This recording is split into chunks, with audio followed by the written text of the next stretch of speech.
Last दिन एक question छोड़े थे आप लोगों के लिए। क्वेश्चन था क्या कि एक इलेक्ट्रिक फील्ड आपके पास दिया हुआ था, कांस्टेंट इलेक्ट्रिक फील्ड, और इस कांस्टेंट इलेक्ट्रिक फील्ड में एक स्क्वायर लूप रखा हुआ था, जिस स्क्वायर लूप का जो साइड था वो साइड था कितना, 1 मीटर का। बात समझ में आ रहा है कि नहीं? यही क्वेश्चन था कि ये स्क्वायर लूप था, इस स्क्वायर लूप का साइड था कितने का, 1 मीटर का। और इस 1 मीटर के साइड को अगर हम लोग देखें तो ये कुछ इस तरीके से था आपका, और इस साइड का नाम जो हम लोगों ने रखा था वो क्या रखा था, ABCD। आपको ये बात दिया हुआ था कि ये जो कांस्टेंट इलेक्ट्रिक फील्ड है, ये constant electric field E equal to कितने का है, 40 न्यूटन पर कूलम का, ठीक ना। अब आपको निकालना था इसमें से कुछ टर्म्स, जिसमें था क्या, VA माइनस VB, दूसरा था क्या VB माइनस, तीसरा था क्या VD माइनस VA, और चौथा था क्या VA माइनस VC।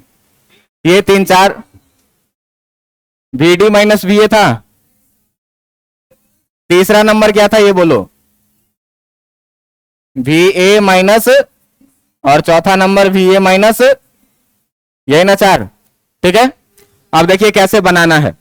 तो आपको जो लास्ट दिन मैंने कॉन्सेप्ट बताया था वो क्या बताया था कि जो चेंज इन पोटेंशियल होता है वो कितना, माइनस E डॉट किसके बराबर में, DR के बराबर में या R के बराबर में, ठीक ना। कितना लिखते थे, माइनस E डॉट किसके बराबर में, R के बराबर में। इसमें मैं आपको एक बात बताया था कि अगर हम लोग इलेक्ट्रिक फील्ड के डायरेक्शन में मूव करें तो पोटेंशियल डिक्रीज करेगा, और अगर इलेक्ट्रिक फील्ड के अपोजिट डायरेक्शन में मूव करेंगे तो पोटेंशियल क्या होगा, इंक्रीज करेगा। तो इस बात के लिए हम लोग इस फॉर्मूला को याद नहीं रखें, डेल्टा V इक्वल टू आप केवल याद रखें क्या, E डॉट किसको, R को, और इसमें याद रखें इस बात को कि if we move in the direction of electric field, then जो पोटेंशियल होगा वो क्या होगा, देन द पोटेंशियल डिक्रीजेज। तब क्या करेगा, पोटेंशियल डिक्रीज करेगा। इतना बात आप याद रखेंगे। आपको याद होगा कि जब कोई भी क्वांटिटी इंक्रीज करे तो जो चेंज होता है वो पॉजिटिव होता है, और चेंज को हम लोग हमेशा ही लिखते हैं कैसे, तो कोई भी अगर आपको चेंज लिखना है तो चेंज इक्वल टू हमेशा कैसा लिखेंगे, फाइनल माइनस क्या, इनिशियल। अब ध्यान देना कि अगर मान लो कि मेरे पास इनिशियल में 50 रुपीज था, और ये 50 रुपीज इंक्रीज होकर के जो फाइनल में हो गया मेरे पास, ये कितना हो गया, 100 रुपीज। बात समझ में आ रहा है कि नहीं? तो जो मेरा चेंज का अगर तुम बात करोगे तो चेंज लिखेंगे क्या, फाइनल माइनस इनिशियल, 100 माइनस कितना, आंसर कितना आएगा, और ये 50 कैसा है, पॉजिटिव। तो जब कोई भी क्वांटिटी इंक्रीज करता है तो चेंज कैसा आता है, पॉजिटिव। और अगर मान लो कि शुरू में था मेरे पास 100 रुपया और ये डिक्रीज हो करके हो गया कितना, 50, तो अगर मैं अब चेंज लिखना चाहूंगा तो चेंज फाइनल माइनस इनिशियल कितना, 50 माइनस, और ये आएगा कितना, ये है कैसा। तो कोई भी क्वांटिटी अगर इंक्रीज करेगा तो चेंज कैसा आएगा, पॉजिटिव, और अगर डिक्रीज करेगा तो चेंज कैसा आएगा। आपको मैं बोला था क्या कि अगर हम लोग इलेक्ट्रिक फील्ड के डायरेक्शन में मूव करते हैं तो पोटेंशियल क्या करता है, डिक्रीज करता है, और इलेक्ट्रिक फील्ड के अपोजिट डायरेक्शन में मूव करते हैं तो पोटेंशियल क्या होता है, इंक्रीज। तो डिक्रीज और इंक्रीज से हम लोग साइन डिसाइड करेंगे कि अगर इंक्रीज करेगा मतलब पॉजिटिव पोटेंशियल चेंज, और अगर डिक्रीज करेगा मतलब कैसा, नेगेटिव। और फॉर्मूला क्या याद रखना है आपको कि डेल्टा V इक्वल टू जो लिखेंगे वो कितना लिखेंगे, E डॉट किसके बराबर में, R के बराबर में। देखो कि जो पहला सवाल है तुम्हारा, वो पहला सवाल निकालना है हम लोगों को क्या, VA माइनस कितना, VB। चेंज इन पोटेंशियल का बात कर रहे हैं हम लोग। तो delta V change in potential है, इसका मतलब जो A हो जाएगा वो फाइनल, और जो B हो जाएगा वो कैसा, इनिशियल। मतलब हम कहां से कहां आए हैं, B से A तक आए हैं। तो आप देखिए कि जब B से A तक आएंगे तो जो आपका वेक्टर R होगा, जब हम B से A तक आएंगे तब जो आपका वेक्टर R होगा वो वेक्टर R कैसा होगा, कुछ इस तरीके से। और ये वेक्टर R में ये पॉइंट था आपका B और ये पॉइंट था कितना, ए यहां से यहां तक का लेंथ था कितना 1 मीटर। बात समझ में आ रहा है कि नहीं? अगर आप अपने इलेक्ट्रिक फील्ड को देखें तो जो आपका इलेक्ट्रिक फील्ड है वो इलेक्ट्रिक फील्ड कैसे है, ए से बी के तरफ। इलेक्ट्रिक फील्ड है कैसे, ए से बी के तरफ। और ए से बी के तरफ जब इलेक्ट्रिक फील्ड है मेरे भाई, तो तुमको ये बात दिख रहा होगा कि इलेक्ट्रिक फील्ड कितने का है, 40 न्यूटन पर कूलम का। और इस दोनों के जो बीच का एंगल है, ये बीच का एंगल है कितना, 180 डिग्री के बराबर। आप ध्यान से देखेंगे कि आप पढ़े हुए हैं क्या कि जो डेल्टा वी होता है वो डेल्टा वी कितना होता है, ई डॉट आर के बराबर में। ए आर कॉस थीटा लिखेंगे, ई आर कॉस थीटा जब लिखेंगे तो हमको जो चेंज इन पोटेंशियल मिलेगा, ई के जगह पर कितना 40, आर के जगह पर कितना 1 और कॉस थीटा के जगह पर कितना 180 डिग्री। आप इसका वैल्यू अगर देखें तो 40 इंटू 1 और इंटू कॉस 180 का वैल्यू कितना -40 आएगा। लेकिन अगर डेल्टा वी के मॉड का बात करें तो इसका मॉड ये कितना आएगा 40। अब सवाल उठता है कि इस वैल्यू को हम नेगेटिव ले कि पॉजिटिव ले। बात समझ में आ रहा है कि नहीं? तो ध्यान देना कि हम आएंगे हमेशा किधर से, फाइनल से इनिशियल, यानी बी से हमको किधर आना है, ए। तो जब हम बी से ए आएंगे तो तुम ये बात बताओ कि इलेक्ट्रिक फील्ड के डायरेक्शन में कि इलेक्ट्रिक फील्ड के अपोजिट डायरेक्शन में। इलेक्ट्रिक फील्ड के अपोजिट डायरेक्शन में आएंगे तो चेंज पॉजिटिव होगा कि नेगेटिव होगा? इलेक्ट्रिक फील्ड के अपोजिट डायरेक्शन में पोटेंशियल डिक्रीज करता है कि इंक्रीज करता है? इलेक्ट्रिक फील्ड के डायरेक्शन में डिक्रीज करता है। इलेक्ट्रिक फील्ड के अपोजिट डायरेक्शन में क्या करेगा, और इंक्रीज होगा तो चेंज कैसा लेंगे, चेंज पॉजिटिव लेंगे। इसका मतलब कि जो आपके V A minus V B का वैल्यू आ जाएगा वो कितना आ जाएगा, +40 की -40। बात समझ में आ रहा है कि नहीं आ रहा है? दूसरा केस देखो कि दूसरा केस है तुमको क्या निकालना, वीबी माइनस वीए। तो वीबी माइनस वीए निकालना है। दूसरा केस में आपको क्या निकालना है, वीबी माइनस वीए। तो हमेशा क्या लिखते हैं, फाइनल माइनस क्या, इनिशियल। इसका मतलब कि इनिशियली हम कहां पर थे, ए पर, और फाइनली हमको कहां पहुंचना है, बी पर। तो आप बताइए कि ए से बी तक पहुंचने के लिए हमको इलेक्ट्रिक फील्ड के डायरेक्शन में चलना होगा कि इलेक्ट्रिक फील्ड के अपोजिट डायरेक्शन? इलेक्ट्रिक फील्ड के डायरेक्शन में चलना होगा ए से बी तक पहुंचने के लिए। इसका मतलब ए से बी तक जाने के लिए 1 मीटर का डिस्टेंस हम ऐसे ट्रेवल करेंगे। और इलेक्ट्रिक फील्ड भी हमारा इसी डायरेक्शन में है, कितने का, 40 न्यूटन पर कूलम का। दोनों के बीच का एंगल थीटा इक्वल टू है कितना डिग्री। हम पढ़े हैं क्या कि जो चेंज इन पोटेंशियल होता है वो कितना, ई डॉट आर के बराबर में, जिसको लिखेंगे कितना, ई आर कॉस थीटा के बराबर में। और अगर इसको हम देखें तो 40 इंटू आर का वैल्यू 1 और कॉस 0 डिग्री का वैल्यू भी 1, ये कितना आ जाएगा आपका 40 वोल्ट। अब हमको डिसाइड करना है कि ये 40 पॉजिटिव में लेना है कि नेगेटिव में लेना है। अब हमको डिसाइड करना है कि ये वीबी माइनस वीए जो होगा ये पॉजिटिव में होगा कि नेगेटिव में होगा। तो ध्यान देना कि जैसे ही हम चेंज लिखें तो फाइनल माइनस क्या, इनिशियल। इसका मतलब पहले हम कहां पर थे, ए पर, और लास्ट में कहां पर पहुंचे, तो ए से बी तक पहुंचने के लिए आप ये बात मुझे बताइए कि इलेक्ट्रिक फील्ड के डायरेक्शन में जाना होगा कि इलेक्ट्रिक फील्ड के अपोजिट डायरेक्शन में। इलेक्ट्रिक फील्ड के डायरेक्शन में जाएंगे तो पोटेंशियल घटेगा कि बढ़ेगा, और डिक्रीज होगा तो चेंज पॉजिटिव होगा कि नेगेटिव होगा। डिक्रीज होगा तो चेंज कैसा होगा, नेगेटिव होगा। और हम कितना लिखेंगे, -40 यूनिट लिख देंगे वोल्ट में। ठीक ना? 2 क्वेश्चन क्लियर हुआ। तीसरा क्वेश्चन देखो तुम्हारा क्या है। तो तीसरा क्वेश्चन जो है तुम्हारा ये क्या कह रहा है कि VA माइनस VC निकालिए। तो VA माइनस VC निकालने के लिए अगर हम लोग बात करेंगे VA माइनस किसका, VC का। ध्यान देना कि हम लोग हमेशा बात करते हैं किसका, फाइनल माइनस इनिशियल का। तो फाइनल माइनस इनिशियल का मतलब पहले हम लोग कहां पर थे, C पर, और C से हम लोगों को कहां आना पड़ा, ए पर आना पड़ा। तो सी से ए पर जब आना पड़ा है इसका मतलब कि हमारा जो मूवमेंट है ये मूवमेंट कुछ इस तरीके का है, सी से ए तक आने में। अब ये लेंथ आपको निकालना पड़ेगा। तो ये लेंथ अगर आप निकालेंगे, आप पाइथागोरस थ्योरम जानते हैं, तो 1 और 1 है तो ये कितना आ जाएगा, √2 आ जाएगा कि नहीं, √1 का स्क्वायर प्लस 1 का स्क्वायर। आप अगर पढ़े होंगे तो स्क्वायर का डायगोनल एंगल बाइसेक्टर भी होता है। ये एंगल कितना हो जाएगा, 45 डिग्री का, और ये भी एंगल कितना हो जाएगा, 45 डिग्री का। बात समझ में आ रही है कि नहीं? जरा सा ध्यान से देखेंगे आप तो अगर हम यहां पर बात करें डेल्टा वी के मैग्नीट्यूड का, तो डेल्टा वी का मैग्नीट्यूड अगर हम लोग बात करेंगे तो कितना लिखेंगे, ई डॉट आर ई है कितने का 40 का, आर है कितने का √2 का, और कॉस कितना डिग्री। बात समझ में आ रही है कि नहीं आ रही है? ध्यान से देखना कि 40 इंटू √2 और इंटू कॉस 45 का वैल्यू कितना, √2 से √2 क्या हो जाएगा 40 आएगा। अब ये 40 का वैल्यू हमको पॉजिटिव लेना है कि नेगेटिव लेना है?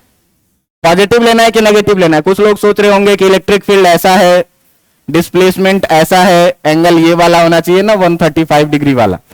कोई बात नहीं, तुम्हारी मर्जी, तुम 135 भी ले लोगे तो -1/√2 हो जाएगा, नेगेटिव में आएगा। लेकिन नेगेटिव पॉजिटिव से यहां हमको कोई मतलब, नेगेटिव पॉजिटिव तो हम डायरेक्शन देख के डिसाइड करते हैं। बात समझ में आ रहा है कि नहीं? नेगेटिव पॉजिटिव हम डायरेक्शन देख के, तो 40 आया है मैग्नीट्यूड डेल्टा वी का। लेकिन सवाल ये उठता है कि VA माइनस VC को हम पॉजिटिव लिखेंगे कि नेगेटिव लिखेंगे? एक बात बताओ कि अगर मुझे C से A तक आना है तो इलेक्ट्रिक फील्ड के डायरेक्शन में जाना पड़ेगा कि अपोजिट डायरेक्शन में? अपोजिट डायरेक्शन में। और अपोजिट डायरेक्शन में पोटेंशियल बढ़ेगा कि घटेगा? पोटेंशियल बढ़ेगा तो चेंज पॉजिटिव लेंगे कि नेगेटिव लेंगे? चेंज पॉजिटिव लेंगे। इसका मतलब VA माइनस VC कितना हो जाएगा +40 वोल्ट का। बात समझ में आया कि नहीं आया? अगला क्वेश्चन आप देखिए कि जो अगला क्वेश्चन है आपका, वो अगला क्वेश्चन क्या कह रहा है, VA माइनस VD का। बात समझ में आ रहा है कि नहीं? तो VA माइनस VD में अगर आप ध्यान से देखेंगे तो हमको निकालना है क्या, VA माइनस VD।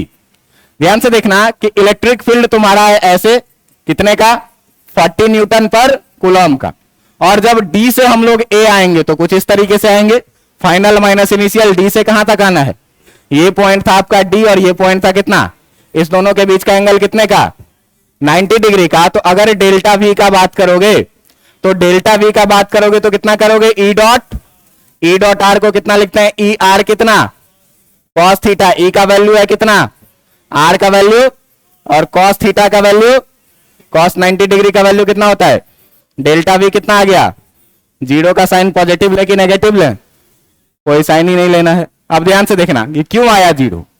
तो आप ध्यान से देखिए कि D से लेकर A तक आने में हम ना तो इलेक्ट्रिक फील्ड के डायरेक्शन में चले ना तो इलेक्ट्रिक फील्ड के अपोजिट डायरेक्शन में चले, तो जितना पोटेंशियल D पर होगा उतना ही पोटेंशियल A पर होगा, कोई पोटेंशियल में चेंज नहीं होगा। पोटेंशियल डिफरेंस कितने का आ जाएगा, 0 पर। मतलब कि अगर हम लोग बात करें इस लाइन के किसी भी पॉइंट पर, तो हर पॉइंट पर जो पोटेंशियल होगा वो कैसा होगा, सेम होगा। अगर हम बात करें इस लाइन के किसी भी पॉइंट पर, तो हर पॉइंट पर जो पोटेंशियल होगा वो क्या होगा, और हर पॉइंट पे जब पोटेंशियल सेम होगा भाई तो पोटेंशियल डिफरेंस कितने का होगा। बात समझ में आ गई कि नहीं आ गई? कोई दिक्कत है इसमें? आपको इसमें कोई दिक्कत नहीं होगी। पिछले दिन तक हम लोग केवल ये बात पढ़े थे क्या, केवल ये बात पढ़े थे क्या कि अगर हमको डेल्टा V निकालना है तो डेल्टा V के लिए हम लोग यूज करेंगे किसका, -E डॉट R का। मैंने आपको बोला था इसको आप याद ही मत रखो, याद रखो क्या, magnitude of delta V equal to E dot R को। और याद रखो इंपॉर्टेंट पॉइंट क्या, कि अगर हम लोग मूव करें किसके डायरेक्शन में, तो इन the direction of electric field, अगर हम लोग इलेक्ट्रिक फील्ड के डायरेक्शन में मूव करेंगे तो याद रखेंगे क्या कि देन द पोटेंशियल जो होगा वो पोटेंशियल आपका क्या होगा, डिक्रीज करेगा। इतनी बातें मैंने आपको बताया था। बात समझ में आ रहा है कि नहीं? अब जरा सा बात करना कि हम लोग बात किए थे किसके लिए, ये जो भी बातें हमने किया था वो किसके लिए, तो फॉर कांस्टेंट इलेक्ट्रिक फील्ड के लिए, यूनिफॉर्म इलेक्ट्रिक फील्ड के लिए। बात समझ में आ रही है कि नहीं? लेकिन आपको एक चीज देखना होगा कि अगर यूनिफॉर्म इलेक्ट्रिक फील्ड है तो यूनिफॉर्म इलेक्ट्रिक फील्ड को हम लोग पैरेलल इक्विडिस्टेंट लाइन के द्वारा क्या करते हैं, डिनोट करते हैं। और इस पैरेलल इक्विडिस्टेंट लाइन के बीच में जरा सा मान लेना कि किसी आदमी को एक पॉइंट यहां A से लेकर के एक पॉइंट यहां B तक आना पड़े, तो वो आदमी किस तरीके से आएगा, वो आदमी A से चलेगा और B तक यहां कुछ इस तरीके से पहुंचेगा। और इसी को हम लोग क्या बोलेंगे, वेक्टर R बोलेंगे। ये है आपका क्या, इलेक्ट्रिक फील्ड E। बात समझ में आ रहा है कि नहीं? तो अगर हम लोग देखें किसके लिए, फॉर कांस्टेंट इलेक्ट्रिक फील्ड या फॉर यूनिफॉर्म इलेक्ट्रिक फील्ड के लिए, अगर हम लोग यूनिफॉर्म इलेक्ट्रिक फील्ड के लिए बात करें तो आप देखिए कि क्या क्या चीजें कांस्टेंट रह रही। पहली बात की यूनिफॉर्म इलेक्ट्रिक फील्ड का मतलब कि हर जगह इलेक्ट्रिक फील्ड इंटेंसिटी कैसी होगी, एक जैसी होगी। बात समझ में आ रहा है कि नहीं? एक जैसी होगी। इसका मतलब क्या हुआ कि जो आपका इलेक्ट्रिक फील्ड है ये इलेक्ट्रिक फील्ड कैसा रहेगा, कांस्टेंट रहेगा। दूसरी बात आप देखिए कि अगर यूनिफॉर्म इलेक्ट्रिक फील्ड है तो इलेक्ट्रिक फील्ड और वेक्टर आर के बीच का एंगल ये थीटा, यहां भी कितना सेम, यहां भी कितना सेम, क्यों कि ये सारे पैरेलल लाइंस हैं। और आप देखेंगे तो वेक्टर आर ट्रांसवर्सल के जैसा बिहेव कर रहा है और ये सारा एंगल थीटा कॉरेस्पॉन्डिंग एंगल है और कॉरेस्पॉन्डिंग एंगल कहीं पर भी क्या होगा, एक जैसा होगा। इसका मतलब कि जब भी यूनिफॉर्म इलेक्ट्रिक फील्ड की बात की जाएगी तो इलेक्ट्रिक फील्ड कांस्टेंट होने के साथ साथ आपका थीटा का जो वैल्यू रहेगा ये भी कैसा रहेगा, कांस्टेंट रहेगा। बात समझ में आ रही है कि नहीं? मतलब जब भी हम लोग यूनिफॉर्म इलेक्ट्रिक फील्ड का बात करेंगे तो इलेक्ट्रिक फील्ड तो एक जैसा रहेगा ही रहेगा, लेकिन पोटेंशियल के केस में जो हम लोग थीटा लेते हैं वेक्टर आर और इलेक्ट्रिक फील्ड के बीच का एंगल वो भी हमेशा कैसा रहेगा, एक जैसा रहेगा और उसको भी हम लोग कैसा लेके चलेंगे, कांस्टेंट लेके चलेंगे। इतनी बातें आपके समझ में आई कि नहीं आई? तो अभी तक जो चीजें हम लोगों ने कांस्टेंट इलेक्ट्रिक फील्ड के लिए पढ़ा, यूनिफॉर्म इलेक्ट्रिक फील्ड के लिए पढ़ा, उसी में अगर अब आपसे बात की जाए किसके लिए, तो for non uniform electric field, अगर हम लोग बात करें किसके लिए, नॉन यूनिफॉर्म इलेक्ट्रिक फील्ड के लिए। तो अगर नॉन यूनिफॉर्म इलेक्ट्रिक फील्ड के लिए हम लोग बात करेंगे भाई, तो नॉन यूनिफॉर्म इलेक्ट्रिक फील्ड का मतलब क्या कि फील्ड का इंटेंसिटी हर जगह एक जैसा नहीं रहेगा। जैसे आपके यूनिफॉर्म इलेक्ट्रिक फील्ड में आप देख रहे थे कि हर जगह लाइन की डेंसिटी कैसी है, एक जैसी है, तो हम इसको यूनिफॉर्म इलेक्ट्रिक फील्ड बोलेंगे। उसी तरह से नॉन यूनिफॉर्म इलेक्ट्रिक फील्ड में क्या होता है कि हर जगह इंटेंसिटी एक जैसी नहीं होती है। तो हर जगह अगर इंटेंसिटी एक जैसी नहीं होती है तो मान लो कि अगर हम किसी एक इलेक्ट्रिक फील्ड का बात करें तो आप देखिए कि अगर हम मान ले थोड़ा देर के लिए कि हमारा इलेक्ट्रिक फील्ड ये है, तो ये पैरेलल और इक्विडिस्टेंट लाइन आपको दिख रहा है क्या? पैरेलल और इक्विडिस्टेंट आपको दिख नहीं रहा है। अब अगर हम आपसे पूछें कि बताइए कि इस दो पॉइंट, इनिशियल पॉइंट ए और इस फाइनल पॉइंट बी के बीच का पोटेंशियल डिफरेंस क्या होगा, यहां से बीच का पोटेंशियल डिफरेंस क्या होगा, आपको गिवन होगा क्या कि मान लीजिए थोड़ा देर के लिए कि यहां का पोटेंशियल VA है, यहां का पोटेंशियल VB है, यहां का पोजीशन पॉइंट का R1 है और यहां के पॉइंट का पोजीशन कितना है, R2 है। बात समझ में आ रहा है कि नहीं? तो यहां पर एक चीज तुम देख पाओगे क्या कि अगर दो वेक्टर का पोजीशन हमको पता होता है और हमको उसका पोजीशन वेक्टर लिखना है AB का पोजीशन वेक्टर, तो इस AB को अगर हम लोग वेक्टर R मान लें तो वेक्टर R इक्वल टू क्या लिखते हैं, R2 माइनस कितना, याद होगा ये बात? बात समझ में आ रहा है कि नहीं? वेक्टर में ये चीजें पढ़ाए हैं कि R2 माइनस R1 कर देने से वेक्टर R मिल जाएगा, इसमें कोई दिक्कत नहीं होना चाहिए। अब देखना कि हम A से B तक में देख रहे हैं क्या कि इलेक्ट्रिक फील्ड कहीं पर भी एक जैसा नहीं है। बात समझ में आ रहा है कि नहीं? मतलब मान लो कि ऐसे इधर बहुत गर्मी वाला इलाका है और इधर क्या है, बहुत ठंडी वाला इलाका।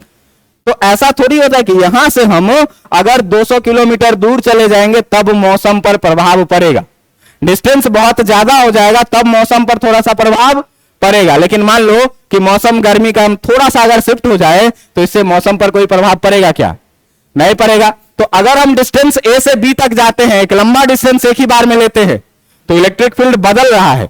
बात समझ में आ रहा है कि नहीं? इलेक्ट्रिक फील्ड क्या हो रहा है, बदल रहा है। लेकिन हम अगर मान लें कि भाई यहां A से मैंने एक बहुत बड़ा डिस्टेंस नहीं लिया, एक बहुत छोटा सा डिस्टेंस लिया, और ये छोटा सा डिस्टेंस कितना लिया, dr। छोटा सा डिस्टेंस है, dr लेने का मतलब क्या कि मैं एक ही बार में A से B तक नहीं चला गया, मैं बहुत छोटा सा डिस्टेंस लिया। मौसम में कोई चेंज आएगा क्या, इलेक्ट्रिक फील्ड में कोई चेंज आएगा क्या? बहुत स्लाइट सा चेंज आएगा, जिसको हम लोग क्या करेंगे, कांस्टेंट मान के चलेंगे। बात समझ में आ रहा है कि नहीं?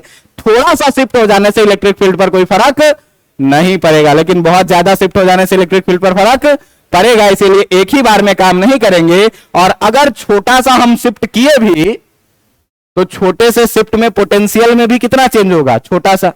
बात समझ में आ रहा है कि नहीं? तो हम लोग मान के चलते हैं क्या कि let due to small displacement, let due to small displacement, जो आपका एक छोटा सा डिस्प्लेसमेंट है, कौन सा, dr, there is dv change in potential. कि छोटे से डिस्प्लेसमेंट dr के कारण जो पोटेंशियल में चेंज हुआ वो कितना हुआ, dv हुआ। बात समझ में आ रहा है कि नहीं? अगर हम लोग बात करें also also for very small displacement, also for very small displacement.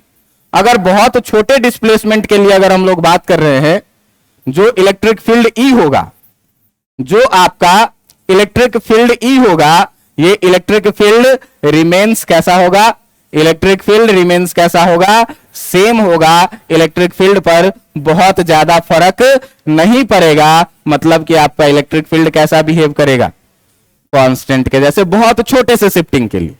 बात समझ में आ रही कि नहीं? तो अगर तुम लोग कभी देखे हुए कि बारिश हो रही है, तो बारिश हर जगह कैसा यूनिफॉर्म होता है, और कई बार ऐसा होता है कि हम 1 किलोमीटर दूर जाते हैं, वहां बारिश ही नहीं हो रही, लेकिन बारिश हो रही है तो हम थोड़ा सा शिफ्ट हो जाएंगे, उससे बारिश पर फर्क पड़ेगा क्या? नहीं पड़ेगा। तो उसी तरीके से अगर हम यहां पर बहुत छोटा सा डिस्प्लेसमेंट dr ले ले, तो उस dr के कारण पोटेंशियल में बहुत छोटा सा चेंज होगा। क्यों? कि कह रहा है क्या पोटेंशियल, कि इलेक्ट्रिक फील्ड के डायरेक्शन में भाई साहब मूव करोगे तो पोटेंशियल घटेगा, और अपोजिट डायरेक्शन में मूव करोगे तो पोटेंशियल, तो हम जितना अधिक मूव करेंगे पोटेंशियल उतना अधिक घटेगा।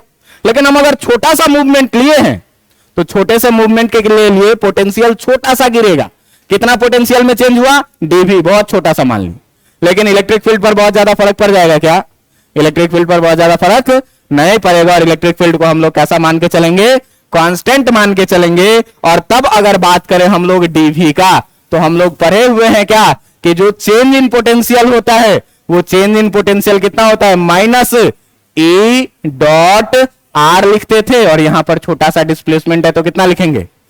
dr लिखेंगे। अब आपको पता है कि potential, change in potential scalar quantity है, तो हम छोटा सा एक कदम लिए, मान लो ए से बी तक हमको चीटी को पहुंचाना है, और चीटी एक कदम में dr डिस्टेंस चल रही है, तो ए से बी तक जाने में चीटी को कितना कदम चलना पड़ेगा?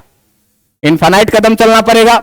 हर छोटे से कदम dr के लिए छोटा सा पोटेंशियल में चेंज होगा dv, और हर छोटे छोटे चेंज को जब हम ऐड कर देंगे तो ए से बी के बीच में कितना का पोटेंशियल डिफरेंस होगा, ये निकल जाएगा कि नहीं निकल जाएगा।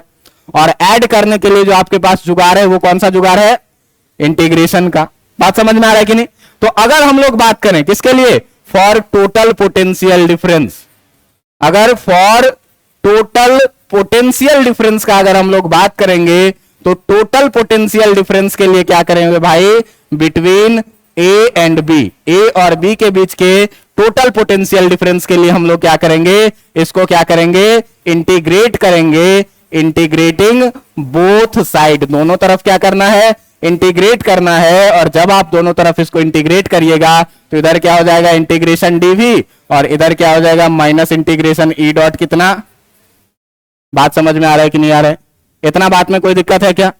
जरा सा थोड़ा सा आगे बढ़ो, जरा सा थोड़ा सा आगे बढ़ो, कि हमको दोनों तरफ इंटीग्रेट करना है, और इंटीग्रेशन में लिमिट लगाना अपने आप में एक इंपॉर्टेंट काम होता है। तो इस इंटीग्रेशन में लिमिट क्या लगाएं? तो मैं हमेशा आपको बोला हूं कि लिमिट हमेशा उस टर्म में लगाते हैं जो वेरिएबल हो, यानी कि जो डी के साथ लगा हुआ। यहां पर डी के साथ कौन लगा हुआ है? भी लगा हुआ है। अच्छा, आप ध्यान देना कि हम लोग शुरू में, हम लोग इनिशियल में कहां पर थे? पॉइंट ए पर, और फाइनल में हम लोग कहां पर पहुंचे? पॉइंट। तो ए से बी तक जाएंगे तो हमारा पोटेंशियल कहां से कहां तक जाएगा? वी से वी तक। बात समझ में आ रहा है कि नहीं? और वी के टर्म में अगर हमको यहां पर लगाना है लिमिट, तो हम यहां पर कितना लिमिट लगाएंगे? वी से लेकर के कहां तक? यहां dr है, यहां क्या है? dr है, और dr के लिए हमको क्या लगाना है भाई? लिमिट लगाना है। किसके टर्म में? r के टर्म में। तो r के टर्म में जब लिमिट लगाना है, तो देखो शुरू में जब हम थे तो मेरा पोजीशन क्या था? r1, और चलते चलते चलते जब मैं फाइनल पहुंच गया तो मेरा पोजीशन कहां पहुंच गया? r2 पे। इसका मतलब कि यहां जो हम r के टर्म में लिमिट लगाएंगे, कहां? r1 से लेकर के, आप ध्यान से देखेंगे कि dv का इंटीग्रेशन कितना हो जाएगा? यहां कितना लिखेंगे? लिमिट va से लेकर के कहां तक? vv तक, इक्वल टू माइनस को बाहर कर लो, इंटीग्रेशन r1 से r2 तक, और कितना हो जाएगा? ई डॉट कितना? dr। यहां इलेक्ट्रिक फील्ड को बाहर नहीं निकालेंगे अभी। क्यों? कि अपना इलेक्ट्रिक फील्ड कांस्टेंट नहीं है, वेरिएबल है। बात समझ में आ रहा है कि नहीं? अब यहां से देखो ध्यान से, अपर लिमिट पुट करोगे तो vb माइनस कितना? Equal to minus integration r1 से लेकर के r2 तक, और कितना? ई डॉट dr के बराबर में। अच्छा, इसे VV माइनस VA को हम लोग क्या बोलेंगे? इसे VV माइनस VA को हम लोग क्या बोलेंगे? Delta V, change in potential. और चेंज इन पोटेंशियल कितना हो जाएगा? माइनस इंटीग्रेशन कहां से कहां तक? R1 से R2 तक। और E डॉट कितने के बराबर में? dr के बराबर में। अब सवाल ये उठता है कि फॉर्मूला याद कौन सा रखा जाए, माइनस ई डॉट आर या minus E dot D R? तो मैंने तुमको बोला है कि इंटीग्रेशन या डिफरेंशिएशन के फॉर्म में जो भी फॉर्मूला आ जाता है वो हमेशा के लिए ही सच होता है। तो हम लोग देखना चाहते हैं कि ये कांस्टेंट इलेक्ट्रिक फील्ड के लिए सच है कि नहीं है। बात समझ में आ रहा है कि नहीं? कि कांस्टेंट इलेक्ट्रिक फील्ड के लिए हम लोग क्या पढ़े हुए हैं? तो कांस्टेंट इलेक्ट्रिक फील्ड के लिए हम लोग पढ़े हुए हैं क्या कि जो अपना डेल्टा V होता है वो कितना? माइनस ई डॉट किसके बराबर में? हम देखना चाहते हैं कि ये सही है कि नहीं है, इससे ये निकलता है कि नहीं। तो इससे निकालने के लिए तुम देखो कि अभी मैं तुमसे बात कर रहा था क्या कि अगर हम लोग बात करते हैं फॉर कांस्टेंट इलेक्ट्रिक फील्ड के लिए, अगर हम लोग बात करते हैं किसके लिए? कांस्टेंट इलेक्ट्रिक फील्ड के लिए, तो दो चीजें कांस्टेंट होती है। कांस्टेंट इलेक्ट्रिक फील्ड के लिए जब भी बात करते हैं तो दो चीजें कांस्टेंट होती है, एक क्या? इलेक्ट्रिक फील्ड, और दूसरा क्या? थीटा भी कांस्टेंट होता है। बात समझ में आ रहा है कि नहीं? तो अगर हम लोग बात करें कांस्टेंट इलेक्ट्रिक फील्ड के लिए तो हम लोग ये चीज देखे हैं क्या कि जो आपका इलेक्ट्रिक फील्ड है और जो आपका थीटा है ये कैसा होता है? कांस्टेंट होता है। अपन ने अभी फॉर्मूला क्या पढ़ा है कि डेल्टा V जो होगा ये delta V minus of integration R1 से R2 तक E डॉट किसके बराबर में? dr के बराबर में। जरा सा ये बताओ, माइनस R1 से R2 तक E डॉट dr को E dr cos थीटा लिख सकता हूं कि नहीं लिख सकता हूं? लिख सकता हूं। थीटा कांस्टेंट मतलब cos थीटा कांस्टेंट, और इलेक्ट्रिक फील्ड में क्या? और कांस्टेंट को इंटीग्रेशन में क्या करते हैं? बाहर लेके आते हैं। तो मेरे भाई इसको ये बताओ कि माइनस ई कॉस थीटा को मैं अगर बाहर कर लूं तो इंटीग्रेशन ऑफ आर, R1 से लेकर के R2 तक बचेगा कि नहीं? R नहीं, ये कितना? dr। बात समझ में आ रहा है कि नहीं? ई बाहर आ गया, कॉस थीटा बाहर आ गया, बचा क्या? कहां से कहां तक? R1 से dr का इंटीग्रेशन करोगे कितना आ जाएगा? ए कॉस थीटा एक्स, dx का डिफरेंशिएशन करते हैं तो x आता है, तो dr का डिफरेंशिएशन कितना आ जाएगा? कहां से कहां तक? R1 से लेकर के R2 तक। अब क्या करोगे? अपर लिमिट डालोगे और लोअर लिमिट डाल करके क्या करोगे? इसको सब्ट्रैक्ट करोगे। तो अपर लिमिट डालोगे और लोअर लिमिट डाल करके जब सब्ट्रैक्ट करोगे मेरे भाई तो ये देखो कि तुम्हारा जो डेल्टा V है वो minus E cos theta, R के जगह पर पहले क्या डालोगे? अपर लिमिट जो कि है कितना? R2, और माइनस लोअर लिमिट कितना? और ये R2 माइनस R1 किसके बराबर में है? R2 माइनस R1 किसके बराबर में है? R के बराबर में है। बताओ कि इस पूरे कहानी को अगर मैं चाहूं लिखना तो E R2 माइनस R1 को R और cos थीटा लिख सकते हैं कि नहीं? क्यों कि R2 माइनस R1 किसके बराबर में है? R के बराबर में है। अब आप बताइए कि delta V equal to minus E R cos theta को E डॉट R लिख सकते हैं कि नहीं लिख सकते हैं? और यही फॉर्मूला किसके लिए था?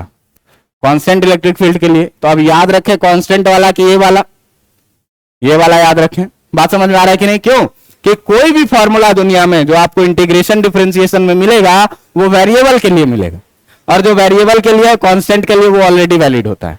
आपने देखा कि कैसे कांस्टेंट के लिए भी ये फॉर्मूला सही है। बात समझ में आ रहा है कि नहीं? अब देखो कि हम लोग थोड़ा सा उम्मीद ये देखते हैं क्या कि वेरिएबल इलेक्ट्रिक फील्ड होता कैसा होगा। मान लो कि हम कहीं पर इलेक्ट्रिक फील्ड लिख दें E equal to T square I cap plus 3t J cap plus 4t K cap.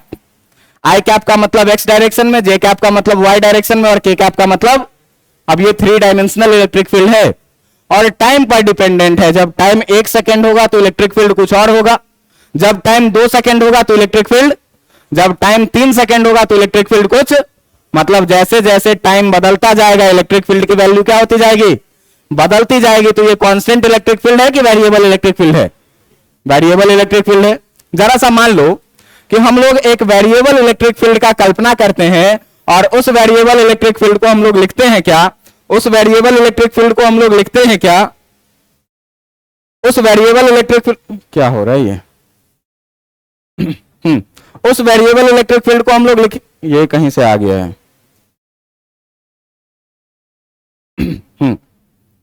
इस वेरिएबल इलेक्ट्रिक फील्ड को हम लोग मानते हैं क्या कि let a variable electric field, हम लोग मानते हैं कि अपने पास एक वेरिएबल इलेक्ट्रिक फील्ड है, और ये जो वेरिएबल इलेक्ट्रिक फील्ड है ये है कैसा, तो E equal to E X I cap plus E Y J cap plus E Z K cap.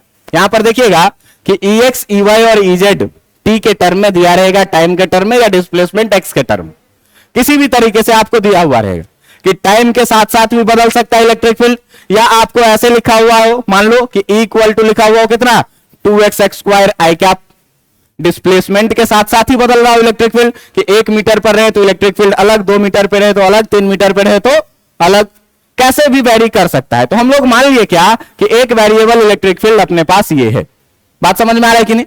और इस वेरिएबल इलेक्ट्रिक फील्ड में मान लो कि एक कोऑर्डिनेट सिस्टम है अपने पास, जिस कोऑर्डिनेट सिस्टम में एक्स एक्सिस और वाई एक्सिस और जेड एक्सिस को हम लोग इस तरीके से लेते हैं, और इस एक्स एक्सिस वाई एक्सिस और जेड एक्सिस में हम लोग देख रहे हैं क्या कि एक पॉइंट है आपका कुछ इस तरह से, जिस पॉइंट का कोऑर्डिनेट है जिसका नाम हम लोग मानते हैं इस पोजीशन का कितना r1, और इस पॉइंट का पोजीशन x1 y1 और z1 कुछ भी दिया हुआ है, तो आपको पता होगा कि वेक्टर r1 अगर हम लोग लिखेंगे तो x1 i cap plus y1 j cap और प्लस z1 कितना, बात समझ में आ रहा है कि नहीं।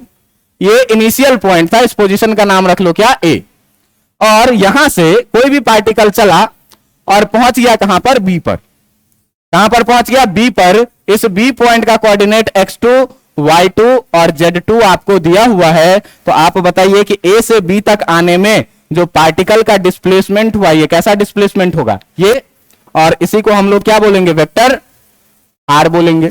आपको अगर जानकारी में हो तो आपको यहां o a b एक ट्रायंगल दिख रहा होगा, जिस ट्रायंगल में आपके पास 3 वेक्टर है r1 r2 और वेक्टर क्या r, 3 वेक्टर में आप देख रहे होंगे कि ट्रायंगल भी बन रहा है, तो इसमें हम लोग triangle law of vector addition लगा सकते हैं कि नहीं लगा सकते हैं, लगा सकते हैं। Triangle law of vector addition क्या कहता है भाई कि जो 2 वेक्टर आपको सेम ऑर्डर में दिखे उसका सम अपोजिट ऑर्डर वाले के बराबर में होता है, और अपोजिट ऑर्डर वाले को पहचानेंगे कैसे, तो तीनों में उस वेक्टर को ढूंढना है जिसका हेड से हेड टकरा रहा हो और जिसका टेल से, तो वेक्टर r2 को देखो ध्यान से, r2 का हेड से हेड भी टकरा रहा है और टेल से टेल भी, इसका मतलब क्या हुआ कि जो r2 है आपका, जो वेक्टर r2 है आपका, ये r2 इक्वल टू कितना हो जाएगा वेक्टर r1 प्लस किसके बराबर में वेक्टर, अच्छा इसका कोऑर्डिनेट x2 y2 z2 है, मतलब कि r2 अगर हमको लिखना होगा तो x2 i cap y2 j cap और z2 k कैप लिखेंगे कि नहीं लिखेंगे, लिखेंगे। जरा सा ध्यान से देखना कि अगर हमको वेक्टर r चाहिए तो r1 को इधर लाके घटाना पड़ेगा, तो कितना हो जाएगा वेक्टर r2 माइनस कितना, r2 माइनस r1 को जब घटाओगे तो देखो तो x2 minus x1 i cap, y2 minus y1 j cap और z2 minus z1 k cap. इसको कितना लिखेंगे x2 minus x1 i cap plus y2 minus y1 कितना j कैप और प्लस z2 माइनस z1 कितना। इसको भाई हम मान लेते हैं क्या, मान लेते हैं क्या कि जो वेक्टर r है वो किसके बराबर में xi प्लस yj और प्लस किसके बराबर में zk के बराबर में, इसी x2 माइनस x1 को x मान लिए, y2 माइनस y1 को y मान लिया और z2 माइनस z1 को z मान लिए। ये कहां से कहां तक का डिस्प्लेसमेंट है, a से लेकर के b तक का, लेकिन a से b तक हमको एक बार में ऑपरेट करना, क्यों कि वेरिएबल इलेक्ट्रिक फील्ड, और वेरिएबल इलेक्ट्रिक फील्ड को एक बार में ऑपरेट छोटा छोटा स्टेप में ऑपरेट करेंगे dr dr dr में। तो एक बात बताओ कि अगर हम यहां पर r को मान लिए हैं xi plus yj plus dz के, तो अगर हमको वेक्टर dr लिखना होगा तो x में भी छोटा सा change dx i cap, y में भी छोटा सा चेंज कितना dy j कैप, और z में भी छोटा सा चेंज कितना dz कितना k कैप। बात समझ में आ रहा है कि नहीं।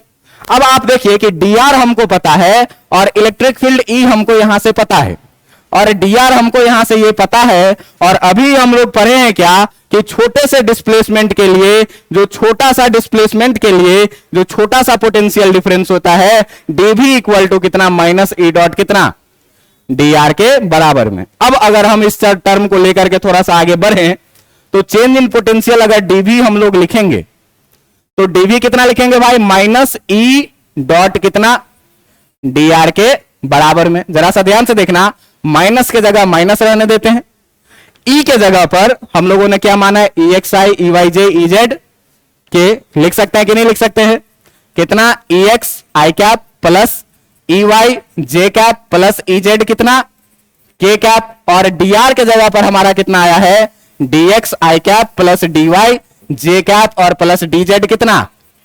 इतना में कोई दिक्कत है क्या?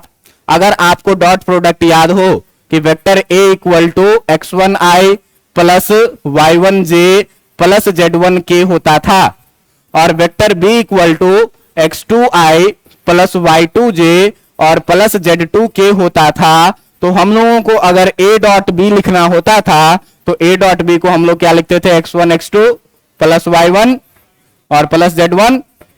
याद है ना, x1 x2 plus y1 y2 plus z1। ये बताओ कि A डॉट B है कि नहीं है? A डॉट B है तो इसको हम लोग x1 x2 y1 y2 z1 z2 लिख सकते हैं कि नहीं लिख सकते हैं?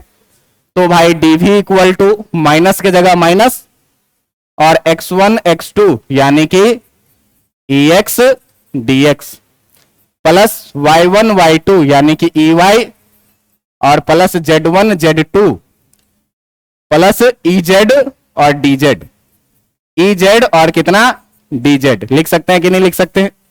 लिख सकते हैं।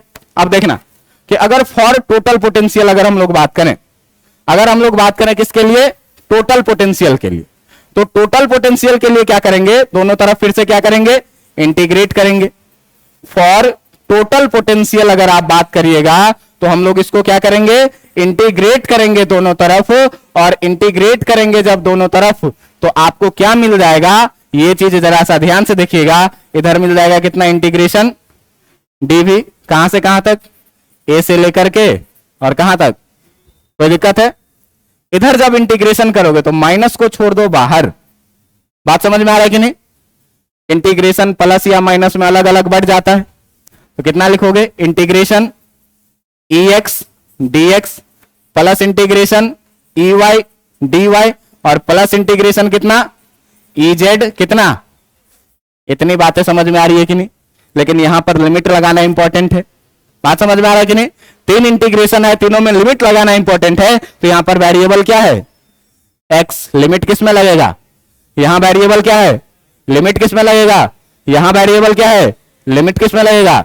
अब तुम ध्यान से देखो डायग्राम में कि x में तुम कहां से कहां तक गए, a से b तक गए हो, तो x में कहां से कहां तक गए, x1 से, y में कहां से कहां तक गए, y1 से, और z में कहां से कहां तक गए, z1 से।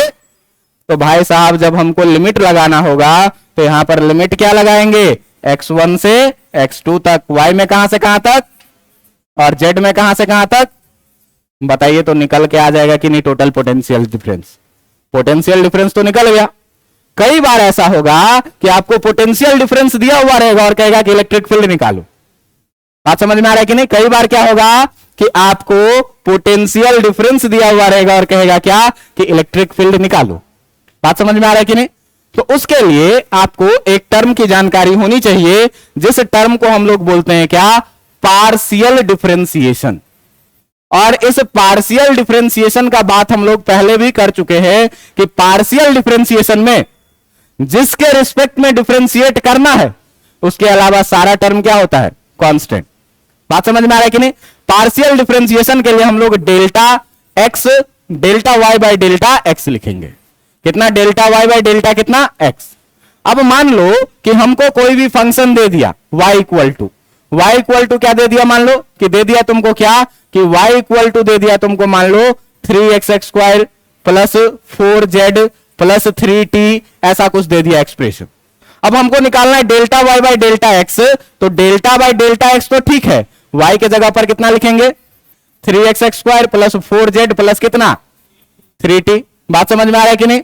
डेल्टा बाई डेल्टा एक्स मतलब इसको डिफरेंशिएट किसके रिस्पेक्ट में करना है, मतलब केवल x वेरिएबल होगा, z और t क्या हो जाएगा, कांस्टेंट। तो x वेरिएबल होगा तो इसका डिफरेंशिएशन पावर पीछे लाओ, 3 दूनी कितना, और पावर में से 1 घटाओ तो कितना बच जाएगा, 4z कांस्टेंट है, डिफरेंशिएशन कितना, 3t कांस्टेंट है, डिफरेंशिएशन कितना।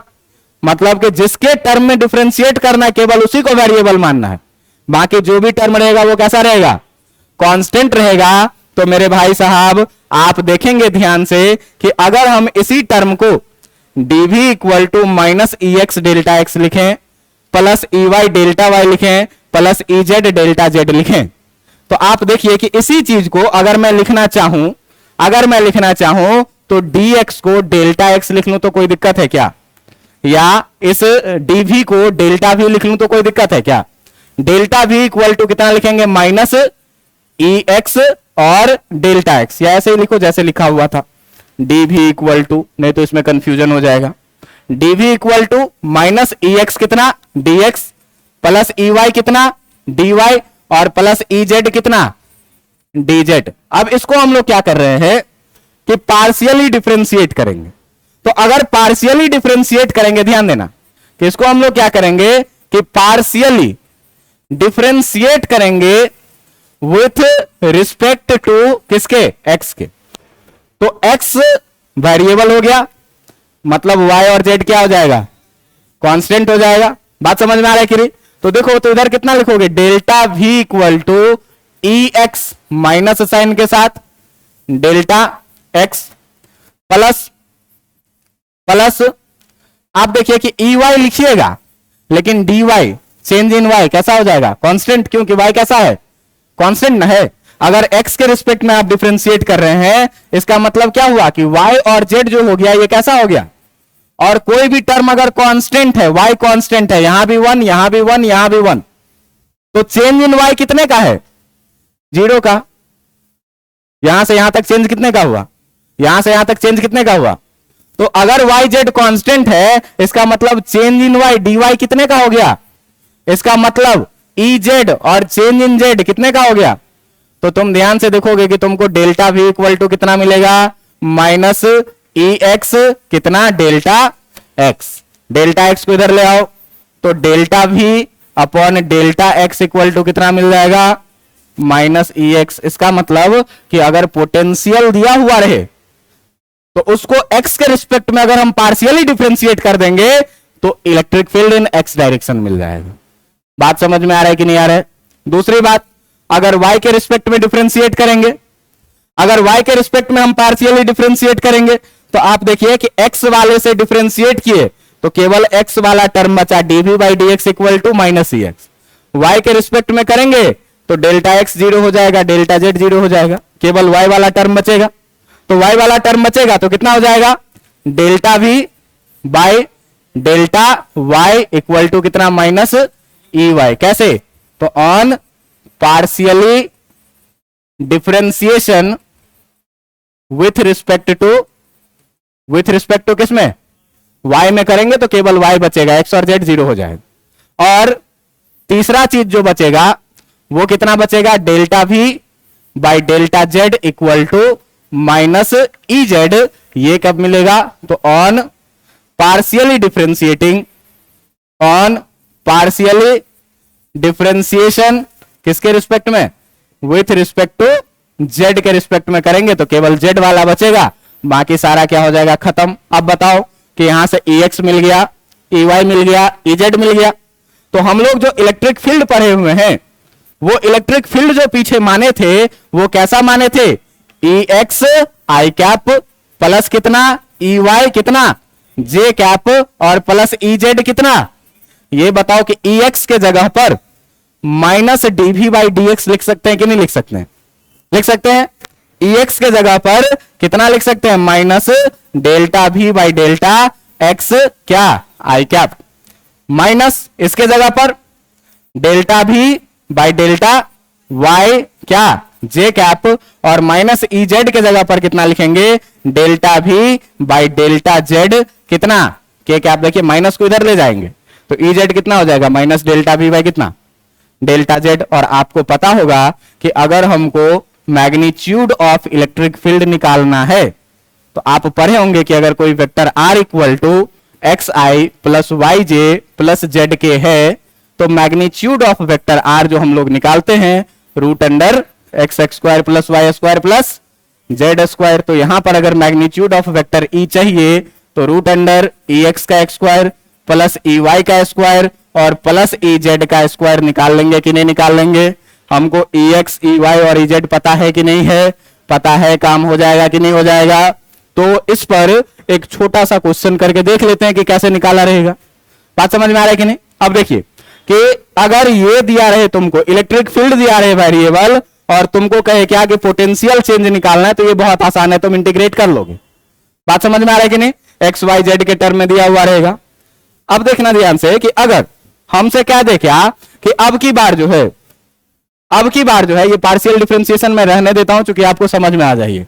यहां देख के, ठीक ना, ये वैसे है क्या चीज, तो ये है वैसे क्या चीज, रफ, समझने के लिए केवल। बात समझ में आ रहा है कि नहीं? अब एक क्वेश्चन हम लोग देखते हैं जिसमें हमको पोटेंशियल दिया रहे और पूछे कि इलेक्ट्रिक फील्ड क्या होगा। बात समझ में आ रहा है कि नहीं? तो देखिए अगला एक क्वेश्चन, और इसी क्वेश्चन से आपका कॉन्सेप्ट क्लियर हो जाएगा। क्वेश्चन है क्या कि the potential is given by V equal to आपके पास दिया हुआ है कितना, 3x² minus 2 3x² I cap, या पोटेंशियल तो स्केलर है तो ऐसे भी लिख सकते हो, माइनस 2y और प्लस 3z²। तो पोटेंशियल जो आपको गिवन है V equal to 3x² minus 2y plus 3z²। आप देखिए कि वेरिएबल पोटेंशियल है, हमेशा पोटेंशियल बदल रहा है एक्स वाई जेड के बदलने से। तो आपसे कहेगा क्या कि फाइंड द मैग्नीट्यूड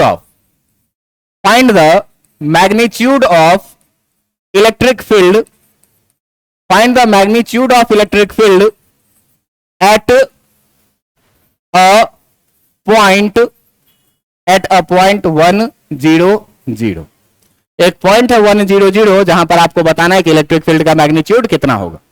अब इस कहानी के लिए आपको ई नेट निकालना है, और ई नेट निकालने के लिए आपको EX, EY और EZ निकालना पड़ेगा। EX, EY और EZ निकालने के लिए आपके पास फॉर्मूला क्या है कि EX निकालना है तो minus delta VY delta X, अगर हमको EY निकालना है तो माइनस डेल्टा VY, और डेल्टा का मतलब क्या कि पार्शियल डिफरेंशिएशन करना है, x के रिस्पेक्ट में करना है, तो x के अलावा सारा क्या हो जाएगा, कांस्टेंट हो जाएगा। बात समझ में आ रहा है कि नहीं आ रहा है? अब जरा सा ध्यान से देखना कि अगर हम लोग इसके सॉल्यूशन में बात करें, तो सॉल्यूशन में बात करें भाई, तो हम लोग क्या पढ़े कि delta V by delta x जो होता है वो कितना होता है, माइनस AX। तो अगर हमको यहां से EX चाहिए तो minus delta V by delta x लिखेंगे कि नहीं लिखेंगे? लिखेंगे। जरा सा आप ध्यान से देखिए कि माइनस के जगह पर minus, delta by delta x के जगह पर डेल्टा x, और v के जगह वहां से 3x² माइनस 2y और प्लस 3z² लिखेंगे कि नहीं लिखेंगे? कोई दिक्कत है इसमें? जरा सा ध्यान देना, x के रिस्पेक्ट में हमको डिफरेंशिएशन करना है, मतलब केवल x वेरिएबल होगा, बाकी सारा y और z क्या हो जाएगा, कांस्टेंट। तो 3x² का अगर तुम डिफरेंशिएशन करोगे तो माइनस 3x² का डिफरेंशिएशन कितना होगा, 2y का कितना हो जाएगा, और 3z² का कितना हो जाएगा। इसका मतलब यह हुआ कि जो आपका EX निकल के आया वो कितना, माइनस 6x के बराबर में। बात समझ में आ रहा है कि नहीं आ रहा है? बात समझ में आ रहा है कि नहीं? अब देखो कि दूसरी बात क्या है कि हम लोगों ने पढ़ा है क्या कि जो delta V by delta Y होगा वो माइनस किसके बराबर में, EY। यानी कि अगर हमको EY लिखना है तो minus delta V by delta Y के बराबर में होगा कि नहीं? जरा सा ध्यान देना, minus delta by delta Y को ऐसे ही रहने देते हैं, और V के जगह पर कितना लिखेंगे, 3x² माइनस 2y और प्लस कितना। ये बात बताओ कि यहां x और z क्या हो जाएगा, क्योंकि y के रिस्पेक्ट में डिफरेंशिएट करना है, और y के रिस्पेक्ट में डिफरेंशिएट करना है तो माइनस 3x² का डिफरेंशिएशन कितना, कांस्टेंट है, माइनस 2y का डिफरेंशिएशन कितना, और 3z² का डिफरेंशिएशन कितना, माइनस से मल्टीप्लाई होकर के जो आपका EY निकल के आ जाएगा ये कितना, प्लस 2 EY निकल गया।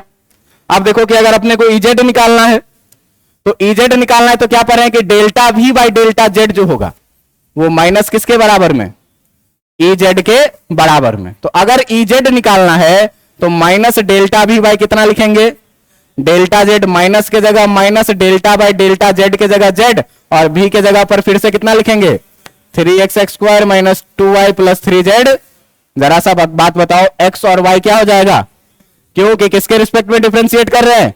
आप जरा सा बताओ कि एक्स और वाई भाई अगर 0 हो गया तो -0 और प्लस 3z² का कितना हो जाएगा, यानी कि ये हो गया कितना -6z, ये निकल के क्या आ गया आपका Ez।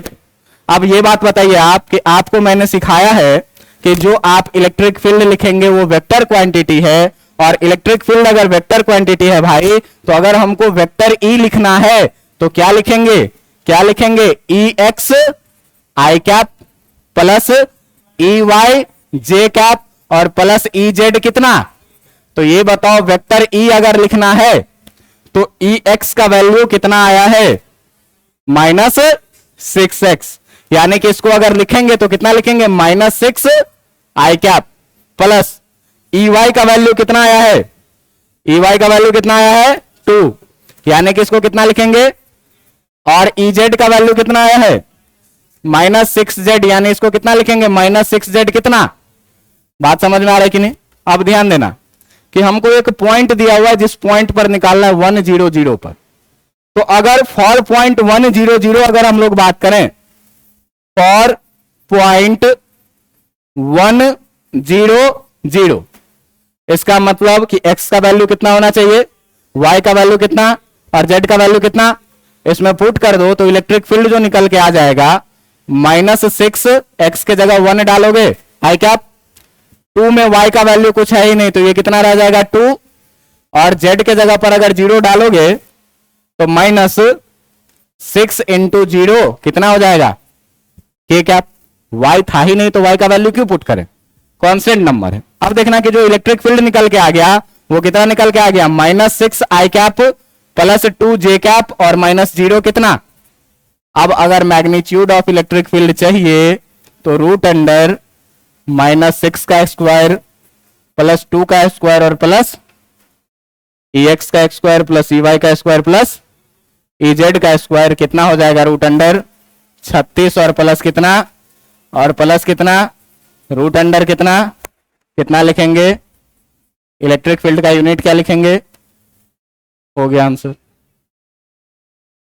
2 वाले में अगर y रहता तो y का वैल्यू 0 डलता, y हट गया इसका मतलब ये वेरिएबल से इंडिपेंडेंट है, इसका मतलब ये हो गया कि y डायरेक्शन में इलेक्ट्रिक फील्ड कांस्टेंट है, चेंज नहीं हो रहा है। बात समझ में आ रहा है कि नहीं। लेकिन अगर यहां पर 2y रहता मान लो, तब y का वैल्यू, तब y पर डिपेंडेंट होता y डायरेक्शन का इलेक्ट्रिक फील्ड, और तब y का वैल्यू 0 डालते तो 0 हो जाता। बात समझ में आ रहा है। लेकिन इंडिपेंडेंट हो गया y से, इसका मतलब क्या कि y डायरेक्शन में इलेक्ट्रिक फील्ड कैसा हो गया, कांस्टेंट हो गया। अब उसको किसी चीज से कोई फर्क नहीं पड़ेगा, इसीलिए हमेशा वैसे ही रहेगी। बात समझ में आ रहा है कि नहीं। आपके दिमाग में आया होगा कि यहाँ x था तो x की जगह 1 पुट किए, यहाँ y नहीं था इसीलिए नहीं पुट किए। y नहीं रहने का मतलब क्या हुआ कि y डायरेक्शन का इलेक्ट्रिक फील्ड किसी फैक्टर पर डिपेंड नहीं कर रहा है। आप कहीं भी चले जाइए वो हमेशा कितना रहेगा, 2 ही रहेगा। बात समझ में आया कि नहीं आया। तो ये आज का एक इंपॉर्टेंट लेक्चर बोर्ड के लिए नहीं था, अच्छा कॉम्पिटिटिव लेक्चर रहा आपके लिए। आप इतना पढ़ के आएंगे, अगले दिन से हम लोग जैसे देखिए कि गॉस लॉ का यूज करके स्फेरिकल सेल के कारण इलेक्ट्रिक फील्ड निकाले थे। तो अब अगर आपसे पूछा जाए कि स्फेरिकल सेल के कारण पोटेंशियल कैसे निकाला जाएगा, तो हम लोग वहां पर इसी रिलेशन का यूज करेंगे कि change in potential delta V equal to -E dot किसका, R का। और इसी का यूज करके अगले दिन से हम लोग डिफरेंट चार्ज डिस्ट्रीब्यूशन के कारण पोटेंशियल निकालना सीखेंगे, और फिर धीरे धीरे इस क्लास को आगे बढ़ाएंगे। उम्मीद करता हूं कि आज का क्लास समझ में आया होगा। आज के लिए काफी है।